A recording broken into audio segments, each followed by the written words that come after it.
Hi, I'm Lindsay or Charu, and I will read you some stories so you get work or sleep or whatever.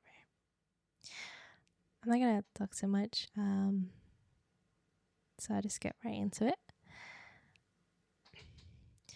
This one is called The House Sitting Job I Almost Didn't Survive Emotionally.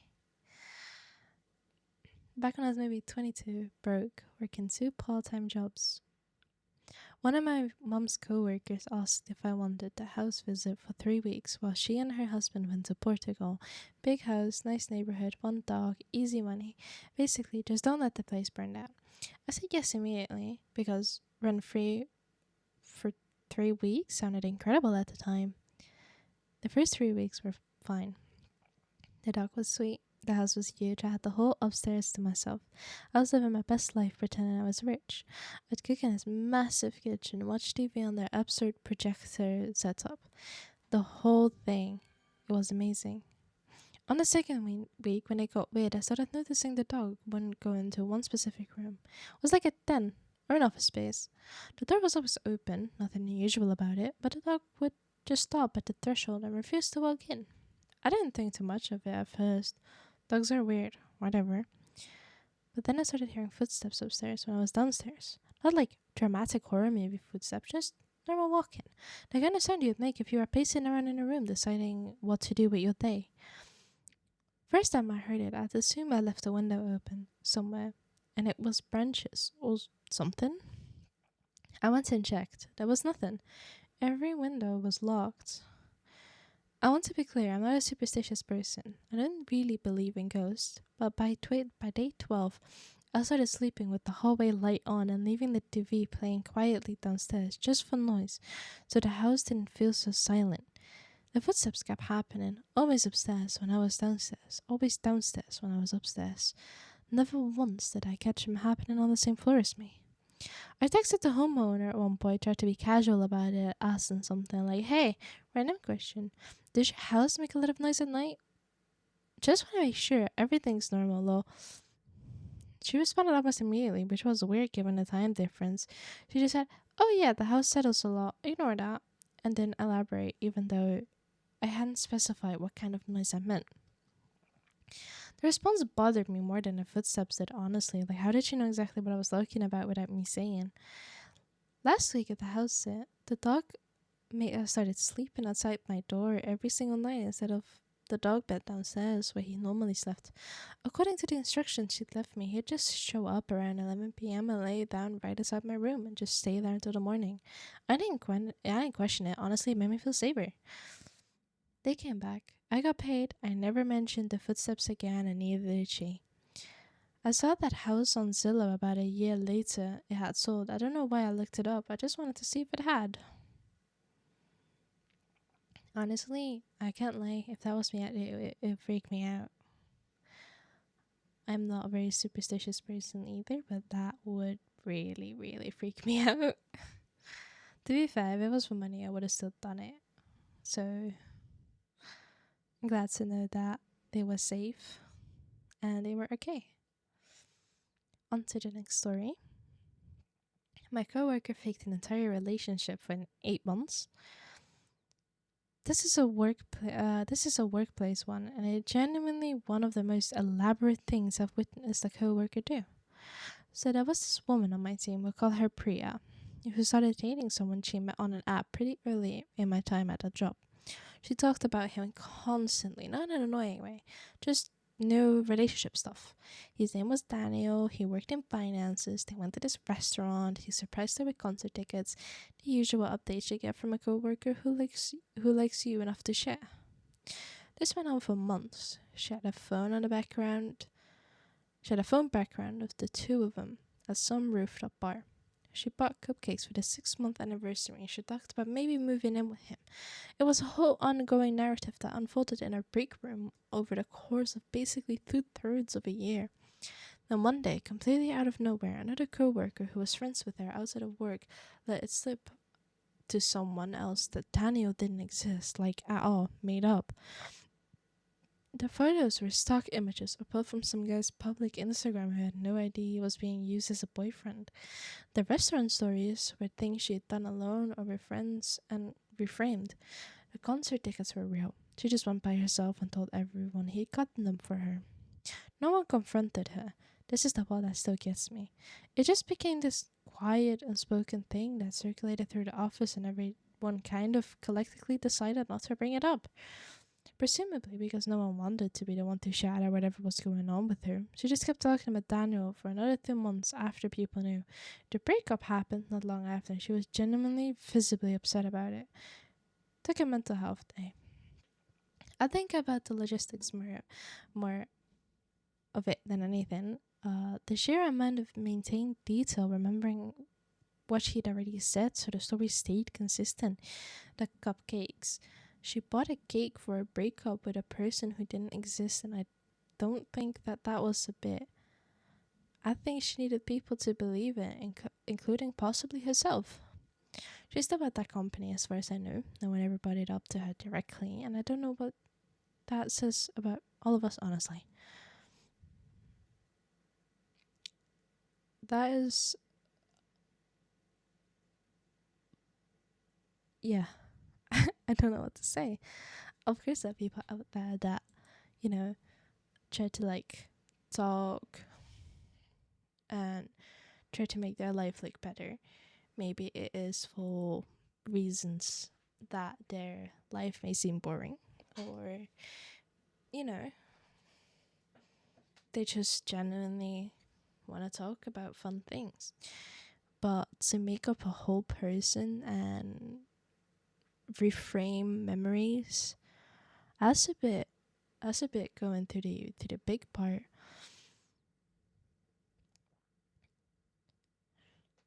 On to our next story. This isn't supernatural. This is just a very bad time that ended a decade-long friend group. And I think about it a lot because of how avoidable it was. The six of us went camping over a long weekend, something we did almost for years. Nothing unusual about the setup. We don't know each other since high school. This was maybe year 7 or year 8 of doing this trip annually. Friday night is totally normal. We're drinking around the fire. Everyone's in a good mood. Saturday during the day, we go hiking. Still fine.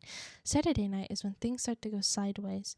It all starts. Someone makes an offhand comment about how another person in the group never pays for gas on these trips, meant as a joke. It lands wrong. The person gets defensive. Somebody else had to jump in to back him up. Somebody else just jumps on the other side. Within maybe 20 minutes, which started as a joke about gas money, ran into a full accounting of like 6 years of grievances: who didn't show up to whose birthday, who talked behind whose back at whose wedding, who brought up a debt from a trip 2 years prior that I genuinely didn't even remember existed. And it was like everyone had been keeping a private ledger this entire time, and the campfire was just where all the ledgers got read out loud simultaneously. On to my next story, number 4. Um, this is about a landlord who never actually really owned the building. This one took almost a year to fully unravel, and I still get a weird feeling telling it. I moved into an apartment when I was 24. I found it through a listing site, met the landlord like once in person to sign the lease. Nice enough guy, a little rushed, that he managed a few properties in the city, and this was one of them. Rent was a little under the market, which I now realize should have been my first flag, but I was just happy to find a 1 bedroom I could afford. For the first 4 months, everything was normal. I paid rent through a payment app he set up. He responded to maintenance requests eventually. Nothing felt off. Then in month 5, my sink started leaking pretty bad, and he stopped responding. Not slow to respond, just completely gone. No read receipt, no bounce back, just silence. I fixed the sink myself with a YouTube tutorial and moved on with my life. Mildly annoyed, but not alarmed. Then 2 months later, a woman shows up at my door on a random Tuesday afternoon with a folder of paperwork saying she's the actual owner of the building, and she's there to discuss my lease renewal. I remember just standing there for a solid few seconds, not understanding the sentence. I told her I already had a lease, signed it out 4 months ago with a landlord. She asked me his name. I told her. She got very quiet and asked if she could see a copy of the leases. Turns out this guy didn't actually own the building. It wasn't a proper property manager for it. Had no legal relationship to it whatsoever. What he had apparently been doing, based on what she pieced together and later told me, was finding a vacant or soon to be vacant units in building and somehow getting access during a showing or an open house and then just renting them out to unsuspecting people and pocketing their deposits and a few months of rent before disappearing once the real owner or a real tenant showed up. I have been paying rent to a man with no actual claim of the apartment for 5 months. The real owner was, understandably, not thrilled to find a stranger living in her unit, but I could tell she wasn't in on it and let me stay. And she let me stay. We worked out an actual lease on the spot at the actual market rate, which stung, but she didn't make me leave immediately, which I was grateful for. I reported the guy to the police. They took the report.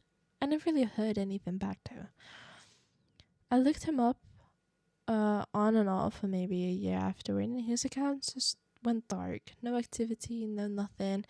I have no idea how many people he did this to before or after me, or if he's still doing it somewhere under a different name. I've never had that happen, considering I'm 18, but this sounds like a really sticky situation where obviously it looks good, but at one point it kind of like starts to look too good to be true, and then it gets into a problem. I'm glad you figured out your way to with the actual landlord, and yeah. On to the next one. The voicemail my grandmother left 3 days after she died. I want to preface this one by saying I'm not trying to make it sound more mystical than it already was. I genuinely didn't have an explanation and still sits well with me. My grandmother passed away pretty suddenly. She was elderly but healthy. It was a stroke. Very fast, nobody had time to prepare.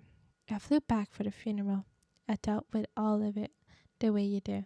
Numb and busy, running on autopilot for about 2 weeks straight. About 3 days after she passed, before the funeral even happened, my phone rings around 9 p.m. It's a number, her actual number. The one saved in my phone is Grandma, the one I called every Sunday for years. I did not answer. I genuinely could not make my hand move to answer it. I watched it ring until it stopped, and about a minute later I got a voicemail notification. I didn't listen to it that night or the next day. I sat on it for almost 2 weeks, just seeing the little notification badge on my voicemail icon, avoiding it the way you avoid a text when you know something is going to upset you. When I finally listened to it, it was her voice, but it was clearly an old recording. Some cheerful message about a family gathering that had happened probably a year or two prior. Timestamps and context in the message made that clear. It wasn't some spooky message from beyond, it was old, which I never figured out when I came through. 3 days after she died, to my phone specifically from her actual phone, a number that had been sitting untouched in a house that my uncle didn't get around to dealing with for another 2 weeks. The voicemail system don't randomly resend old messages. My family looked into it but no one could explain it. The phone company gave some vague answer about some system errors that didn't really address the specific timing at all. I still have the voicemail saved. I've probably listened to it 40 times since. I don't think anyone otherworldly has happened. I think it's more likely some back-end telecom glitch that re-delivered the cute message at a weirdly cruel moment. But I'd be lying if I said it felt in the moment. in a moment, it felt like she was checking on me exactly when I needed her to. That is a very sweet and maybe even a little bit scary of a story. Because, like, someone there died and then they really just, like, call you. And it's very good that you actually take the time and actually recovered.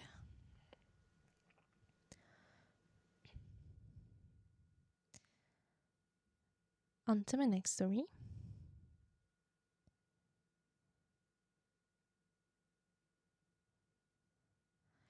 Um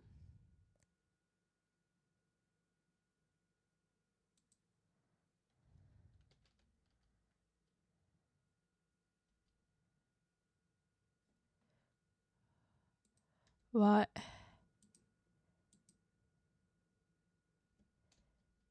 bro.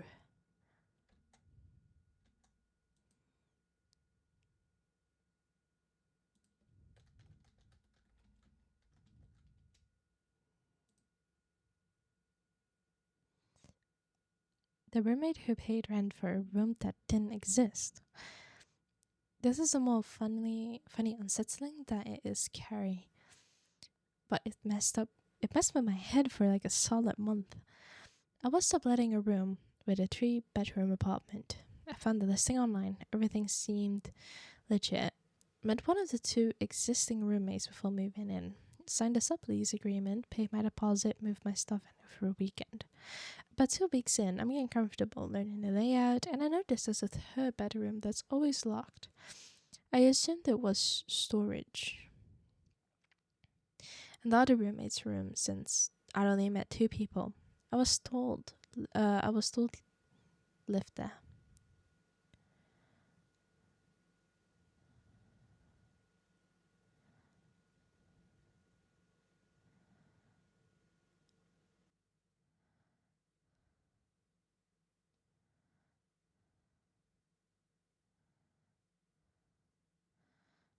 Sorry, I zoned out. Holy. This is more funny, unsettling than it is actually scary, but it messed with my head for like a solid month.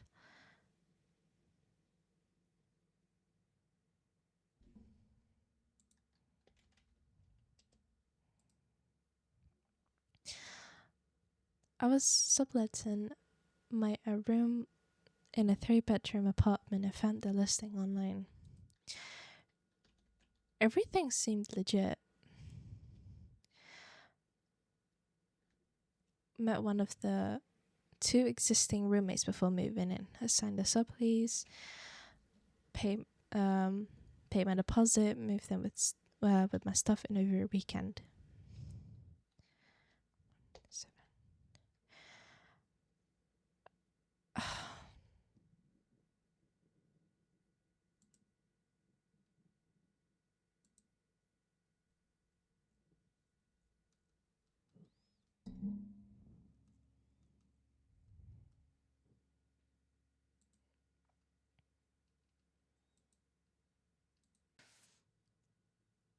Now for my 3rd story, it's the camping trip where our friendship fractured permanently.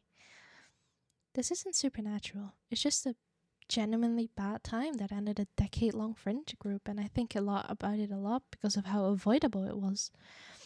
The 6 of us went camping over a long weekend, something we did for almost years. Nothing unusual about the setup. We'd all known each other since high school. This was maybe like year 7 or year 8 of doing this trip annually. Friday night was totally normal. We were drinking around the fire. Everyone was in a good mood. Saturday, during the day, we went hiking. Was still fine. Saturday night was when things started going sideways. It starts small. Someone makes an offhand joke or comment about how another person in the group never pays for gas on these trips, meant as a joke. It lands wrong. The person got defensive and someone jumps to back him up and then someone else jumps on the other side. Within maybe 20 minutes of what started as a joke about gas money, it had turned into a full accounting of like 6 years of grievances. Who didn't show up to whose birthday, who talked behind whose back, at whose wedding. Someone brought up a debt from a trip 2 years prior that I genuinely didn't even remember existed. It was like everyone had been keeping a brave ledger this entire time, and the campfire was just where all the ledgers got read out loud simultaneously. I want to be clear, nobody was drunk enough for this to be the explanation. People had a few drinks, sure, but this wasn't like blackout chaos. This was very lucid, very targeted, very specific accusations being thrown with total clarity. At some point, 2 people actually left, like packed a tent at 11 p.m. and drove home rather than spend the night. The rest of us sort of sat there in silence after that, not really what to say. Fire slowly dying because no one wanted to be the one to get up and tend to it. We drove home Sunday morning in near silence. That was 4 years ago. The group chat still technically exists, but no one posts in it since. 2 out of the 6 people that were involved got married within a year of each other, and neither invited the other. I still talk about half of them individually. We've just never been in a room together again. The thing that gets me is how normal Saturday afternoon was. We were fine, we were laughing on that hike. I replayed it a lot, trying to find a moment it was actually already broken, and I cannot find it. It just wasn't. And then a few hours later, it pretty much was. That's crazy. I've had friendships like that where it has happened as well. And I think, well, I've dealt with it as well. It's just I don't speak to any of them anymore, and no one really speaks to me anymore. But, that's okay. We learn from people and we just leave. That's how it goes.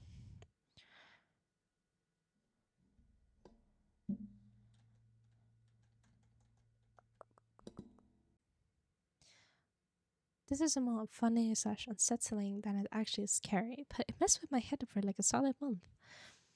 I was subletting a room in a 2-bedroom apartment, found the listing online. Everything seemed legit, met one of the 2 existing roommates before moving in.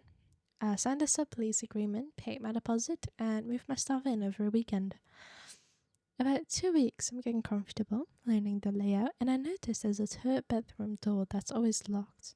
I assumed it was storage or the other roommate's room since I'd only met one of the 2 people I was told lived there. I asked the roommate I had met about it. She got kind of vague, said it was Marcus's room and that he worked odd hours, and I probably wouldn't see him much. Fair enough. Plenty of people work night. I didn't think about it for a while. A month goes by and I've never actually seen Marcus. Not his shoes by the door, not his dishes in the sink, no sound from his room, nothing. I started paying closer attention out of pure curiosity at this point. Not suspicion exactly, just genuine confusion about how someone can live in a 3-bedroom apartment and leave zero trace of themselves for 4 weeks straight. I brought it up again, more direct this time. Just asked when Marcus was actually around because I hadn't crossed paths with him once. My roommate got noticeably uncomfortable and eventually admitted that Marcus had moved out about 8 months earlier and nobody had told the landlord because the lease required 3 tenants to maintain the rate they were paying. And if they lost their tenant, the lease would have been renegotiated at a much higher price than neither of them could be able to afford alone. So they'd just been paying his portion of the rent themselves, splitting it between them, keeping his room locked and untouched, and telling every new roommate, the sublet tenant, that Marcus existed and just kept odd hours for 8 months, purely just to keep the landlord from finding out the lease terms had technically been violated. I had moved out not long after finding this out. Mostly because I felt like signing up for a lie I hadn't agreed to be a part of. To this day, I don't know if the landlord ever found out, or if there's a locked, empty, fully furnished bedroom in the apartment that technically belongs to a man who left about 2 years ago now. But I'm doing well now.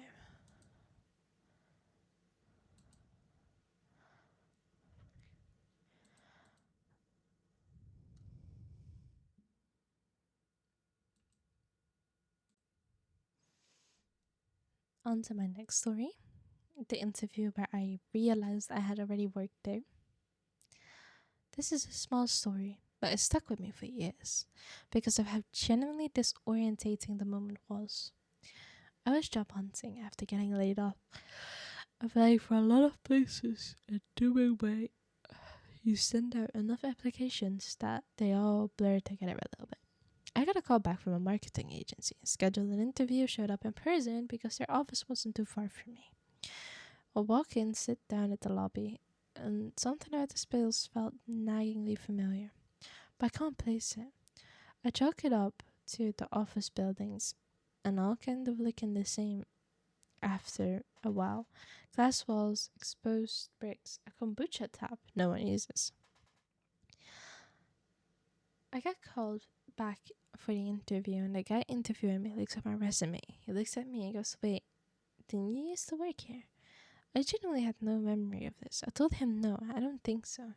This was my actual first time in this building, as far as I knew. He pulls out something on his computer, turns the screen, and finds an old internal directory photo of me, my face under a name that was mine, and a job title I definitely never had, dated about 6 years prior. Turns out the agency had gone through two full rebrands at a merger since then. Different name, different office layout, but the same physical building and apparently the same internal system that had never been fully wiped. What actually happened? We eventually pieced together that I had done about 2 weeks of unpaid trial or internship type right out of college that I genuinely did not remember happening at a marketing company that 6 years later got absorbed into this one. And my info had just been sitting dormant at a database for 6 years, waiting for someone to type my name into a search bar again. I did not get the job, for reasons that had nothing to do with the identity mix up, but I left that interview feeling like I'd shown proof of a version of my life I had no memory of living. That is odd, and I'm glad that it's not like some doppelganger just using your identity.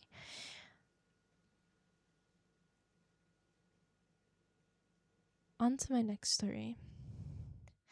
My best friend's twin, she never mentioned. I've known my best friend since we were 9 years old. We went to the same school, same college even. I met her entire extended family multiple times over the years, been to holidays, the whole thing. 2 years ago, we were at Augustus' wedding, and I'm making small talk with an older relative I haven't met them before. Someone's great aunt, who at one point started saying something like, "It's so nice seeing both of them together again. They used to be inseparable as kids." I asked who she meant, assuming she meant me and my friend, and the aunt says no, and she meant my friend and his sister.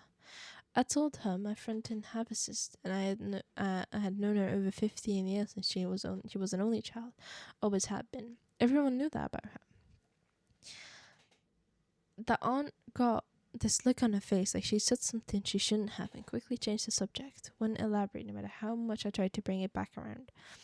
I didn't bring it up with my friend that night. It felt too strange and too big to just casually ask at a wedding. About a week later, I finally worked up the nerve to ask her directly, expecting her to laugh it off as some confused old relative mixing her up with someone else.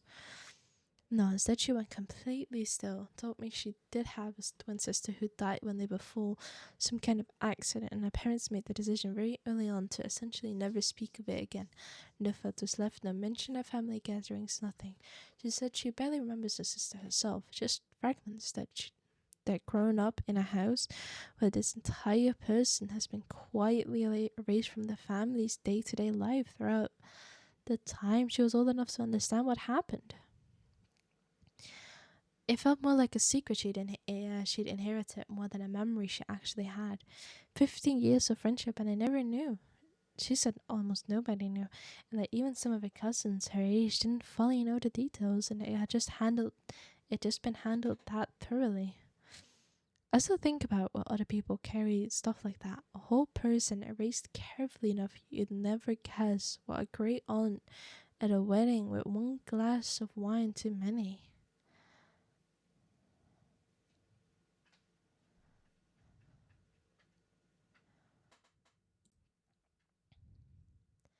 The group chat messages I got sent from a phone that was already at the bottom of a lake.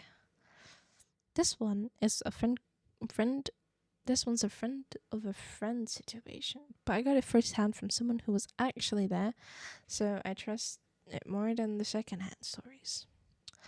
A group of guys went on a lake trip, kayaking, pretty standard outdoorsy weekend. One of them, with a paddle, drops his phone into the lake.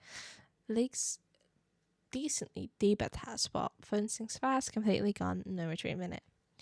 Everyone just sort of laughs it off and moves on with the day because what else are you going to do? That night, back in the cabin, the group chat that this guy is in gets a message from his number just saying having fun question mark. Everyone just assumed it's a delayed message somehow queued and sent late. Most phones do weird things. Service gets spotty out there. No one thinks too much of it beyond finding it funny, except the guy whose phone it was says he didn't send it. It wasn't near a phone. Obviously, his was at the bottom of a lake and hadn't borrowed anyone else's phone either. All was confirmed by 5 other guys who had been sitting with him the entire evening. They checked the message details and it had been sent from his number through his account. No spoofing or weird formatting that would have suggested it was a prank from someone else. Never ever gotten a good explanation for it. The working theory is that something to do with the late courier recent. Something similar to what happened when sometimes a phone briefly reconnects to a signal before fully dying. Some kind of cute message that finally pushed through hours later, never fully satisfied.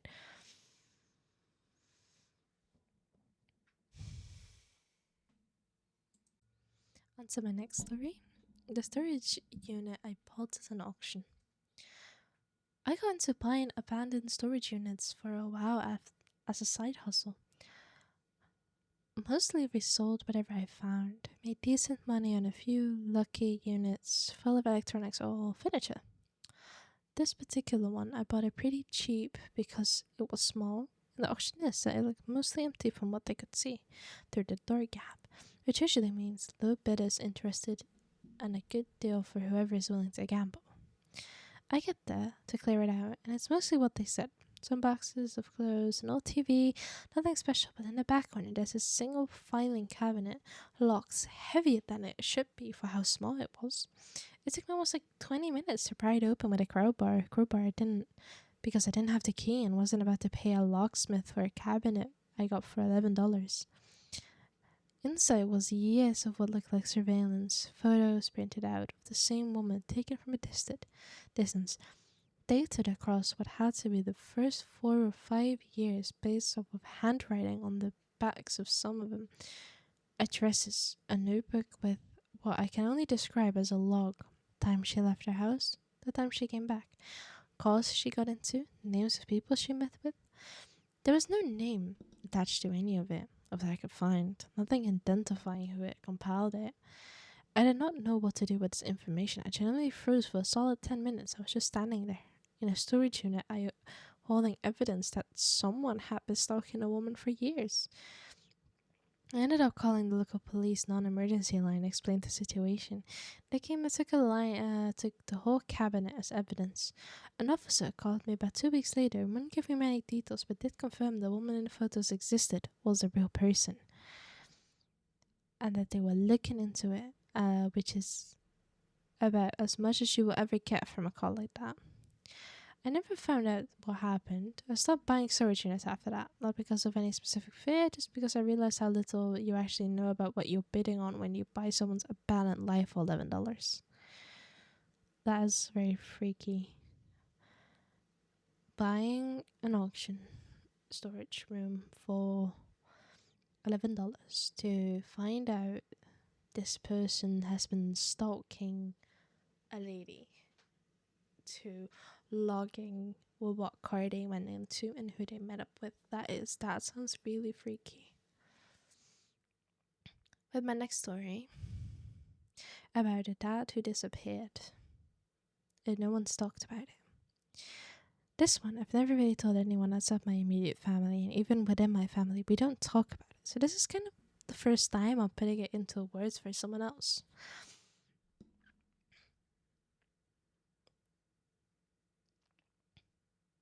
When I was around 14, my dad left one morning for what he said was a work trip. A few days, nothing unusual.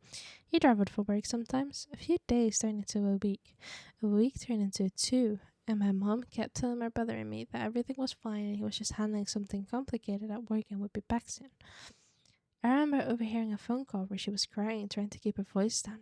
I only caught fragments. Something about a hospital, something about he just needs to come home, and I didn't understand what was happening.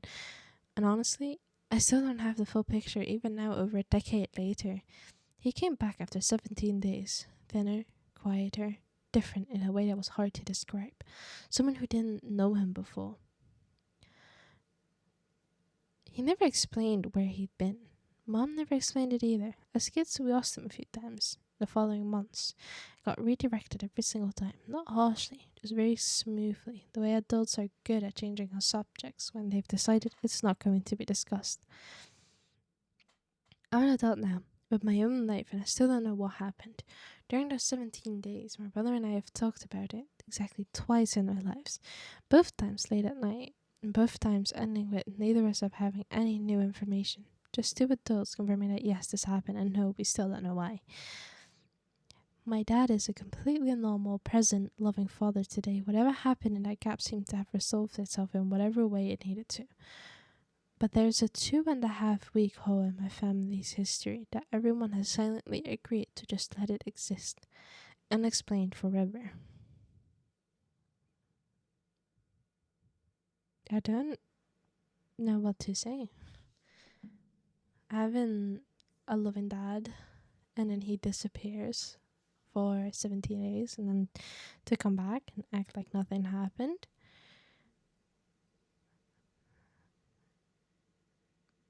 It could be seen as protecting, but it could also be seen as something else. My last story about a text that came from a number with my own name saved to it. This one is short terms of what actually happened, but it messed with my sense of reality for a solid week. I got one text afternoon from an unknown number saying it just said, "Hey, been a while, we should catch up sometime." Normal enough. I figured it was someone from high school, an old job, but get these occasionally. Usually enough to figure out from context if I reply it to. I got to save the number in case it turns out to be someone I want to keep in touch with, and when I fill out the context to add it, it autofill suggests the name phone number because apparently it was already in my phone under a different save, just not one I recognized. The suggested name was my own contact, not a nickname, not a typo or a similar name, my actual full name saved as contact. In my own phone, attached to a number I'd never seen before, no memory ever saving. I had no explanation for this. I don't pack up my contacts to any shared family plan. I don't share a phone with anyone else. There is no reasonable scenario where my own name would already be attached to a stranger's number in my own personal contacts, unless I had done it myself at some point and completely forgotten, which is possible, I guess. Phones hold on to weird stuff for years. But it didn't feel like that kind of forgetting. It felt like finding something that had been placed there. I never texted back. I deleted the contact entry with my name on it. Kept the conversation. About 3 days later, the number stopped existing entirely. Text to it just failed to send like its account been deactivated. I've never gotten a reply from it since. I never figured out who it was or why it was already saved as me. Yeah, no, that's creepy. I want to deal with that. That is very scary. I think I'd rather cry than deal with that, to be honest. But yeah,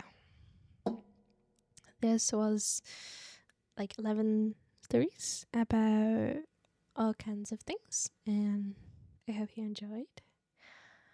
And I'll catch you guys later. Yes. Bye bye. I love you. Mwah.